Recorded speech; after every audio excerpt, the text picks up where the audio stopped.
धडपड. अशा परिस्थितीतही दृढनिश्चयाच्या बळावर या सख्या बहिणींनी यशाचा झेंडा रोवलाय. संजीवनी आणि सरोजिनी अशी या सख्या बहिणींची नावं. माझं 2 पोस्टसाठी काल सिलेक्शन झालं आहे. एक कर सहाय्यक आणि दुसरं महसूल सहाय्यक. अच्छा. घरची परिस्थिती कशी आहे तुझी? घरची परिस्थिती तर इकॉनॉमिकली ठीकठाकच आहे. एवढी काही व्यवस्थित नाही आहे, कारण पप्पा माझे जास्त काही वेल एज्युकेटेड नाही आहे आणि आई पण माझी गृहिणीच आहे. तरी पप्पांवर आणि माझा लहान भाऊ आहे ना, तो जॉब करायचा. त्यांच्याच इन्कमवर सगळं काही घर चालायचं. असं स्पेसिफिक काही आमचं स्ट्रॉंग अशी इकॉनॉमिक कंडिशन नाही आहे.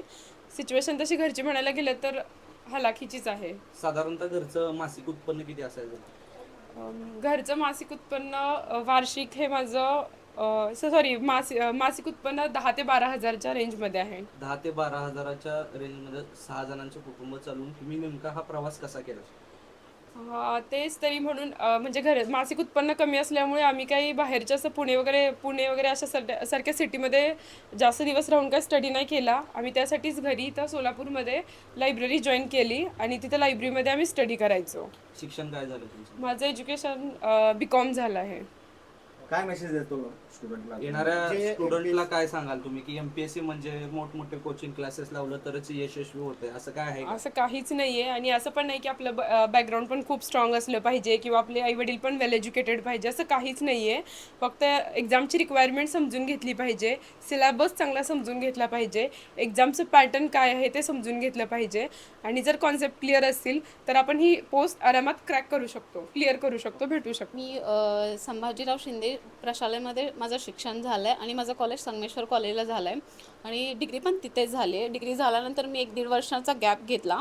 म्हणजे काय करायचं वगैरे माझं काय असं म्हणजे ठरलं नव्हतं. नंतर 1-1.5 वर्षानंतर मी MPSC करायचा निर्णय घेतला आणि 2018पासून मी MPSC स्टार्ट केली. त्यानंतर मी 2019मध्ये माझा पहिला अटेम्प्ट दिला. तिथपासून मी प्रत्येक प्रिलिम क्रॅक करत गेले. मी मेन्स पण दिलेत 5-6, पण मी ओपन कॅटेगरीमध्ये असल्यामुळे माझी मेन्स काही पॉईंटने जायची. नंतर मला प्रिलिम द्यायला लागायची. तरी पण मग मी नंतर कंटिन्यू मी स्टडी करत राहिले आणि कंबाईन 2023ची जी ॲड होती त्यामध्ये माझं काल रिझल्ट आला आणि माझं सिलेक्शन झालं आणि माझं सिलेक्शन मंत्रालय क्लर्क म्हणून महसूल सहाय्यक या पदावरती माझं सिलेक्शन झालं आहे आणि त्यामुळे माझ्या घरचं वातावरण एकदम आनंदी आहे आणि एकंदरीतच आम्ही सगळं म्हणजे फॅमिलीमधले किंवा मी एकदम आनंदित आहोत, खुशी आहोत. प्रश्न करा. ताई, हा नेमका प्रवास कसा होता? आई वडील काय काम करतात तुमचे? माझे पप्पा गॅरेज मेकॅनिक आहेत आणि माझी आई गृहिणी आहे. MPSC तशी बघायला गेलं तर खूप हार्ड पण नाही आणि खूप सोपी पण नाही आहे.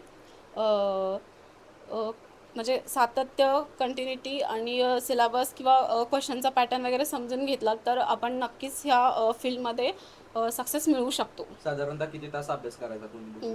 म्हणजे आमचं डेली रुटीन 6 ते 7 तासाचं स्टडीचं असायचं. म्हणजे आम्ही 8ला सकाळी लायब्ररीत जायचो. तिथपासून 1-2 तास गॅप व्हायचा. म्हणजे टाईम दुसऱ्या ह्याच्यासाठी आम्ही टाईम हे करायचो, पण नंतर 6 ते तास आमचा स्टडी चालायचा. घरची परिस्थिती कशी होती तुझी? लायब्ररीत का बरं जायची तू ऑफिसला? म्हणजे माझं घर खूप छोटं आहे. तसं बघायला गेलं तर आमची इकॉनॉमिकल कंडिशन पण चांगली नाही आहे. घरी स्टडी करण्यासाठी पुरेसा स्पेस पण नव्हता, त्यामुळे मी लायब्ररी जॉईन केलेली आणि लायब्ररीमध्ये आम्ही 6 ते 7 तास स्टडी करायचो आणि त्या स्टडी करण्याचं म्हणजे ते सातत्य ठेवल्यामुळे मला काल महसूल सहाय्यक ही पोस्ट मिळाली. ज्योतिराम भोजने यांच्या दोन्ही मुलींनी BCom पर्यंतचे शिक्षण कसेबसे पूर्ण केले. दरम्यान संजीवनी आणि सरोजिनी यांनी 2018 पासून MPSC परीक्षा देण्यास सुरुवात केली.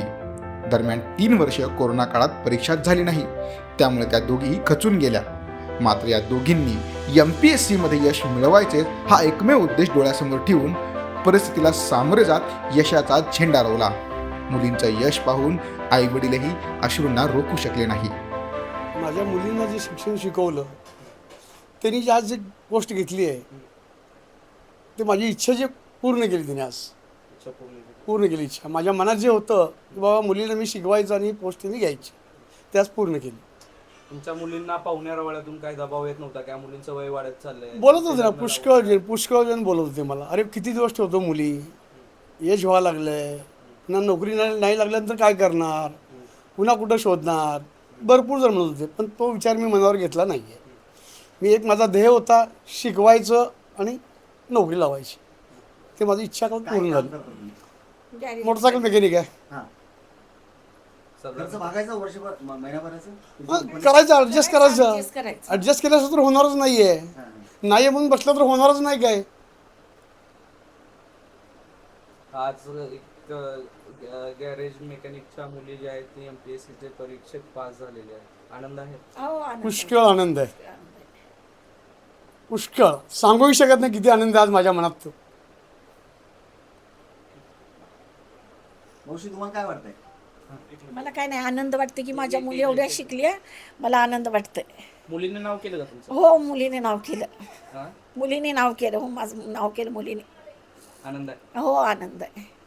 सख्खा भाऊ पाठीशी असल्यानंतर बहिणी यशात मागे पडूच शकत नाही याची अनुभूती या निमित्ताने पुन्हा एकदा अनुभवायला मिळाली.